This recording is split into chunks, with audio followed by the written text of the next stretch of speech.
சென்னை திருமங்கலம் அருகே நண்பர்களுடன் பிரியாணி சாப்பிட்டுவிட்டு இருசக்கர வாகனத்தில் வீடு திரும்பிய கல்லூரி மாணவர் கார் மோதி உயிரிழந்த நிலையில் விபத்தை ஏற்படுத்திவிட்டு நிற்காமல் சென்ற கும்பலுக்கு போலீசார் வலை வீசியுள்ளனர். இதுகுறித்த கூடுதல் தகவல்களை செய்தியாளர் சசிதரன் வழங்கிட கேட்கலாம்.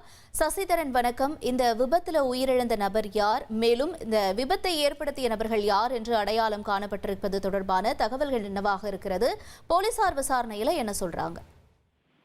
சென்னை ஐநாவரம் பகுதியை சேர்ந்த சுரேஷ் என்பவரின் மகன் நிதின் சாய் 19 வயதான இவர் மயிலாப்பூரில் இருக்கக்கூடிய தனியார் கல்வியில் மூன்றாம் ஆண்டு படித்து வருகிறார். இந்த நிலையில தற்போது நேற்று இரவு அவர் பிரியாணி சாப்பிடுவதற்கு, அதாவது நண்பரின் பிறந்தநாள் நிகழ்ச்சிக்காக அண்ணா நகரில் இருக்கக்கூடிய கோரா உணவகத்திற்கு சென்றிருக்கிறார்கள். அந்த இடத்தில் தான் அவர் இருசக்கர வாகனத்தில் சென்ற போது கார் ஒன்றில் வந்த முன்விரோதம் காரணமாக காரில் வந்த நபர்கள் அவர்களை இடிக்க முற்பட்டதாக கூறப்படுகிறது. இந்த நிலையில் அவர் கார் ரேஞ்ச் ஓவர் கார் ஒன்று அவரை இடித்துவிட்டு சென்றதாக இந்த விசாரணையில் தெரிய வந்திருக்கிறது. சக நண்பர்கள் அளித்த தகவலின் பேரில் திருமங்கலம் போக்குவரத்து புலனாய்வு போலீசார் சம்பவ இடத்திற்கு வந்து சென்று காயமடைந்த நிதின் சாய் மற்றும் அவரது நண்பர் அபிஷேக் இருவரையும் மீட்டு சிகிச்சைக்காக KMC மருத்துவமனையில் அனுமதித்தனர். ஆனால் நிதின் சாய் கொண்டு செல்லும் வழியிலேயே இழந்து விட்டார்.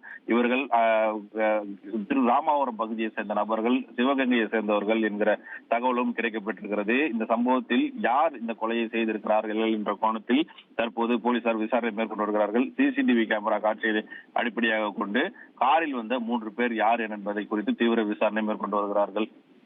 உங்களுடைய தகவல்களுக்கு நன்றி சசிதரன்.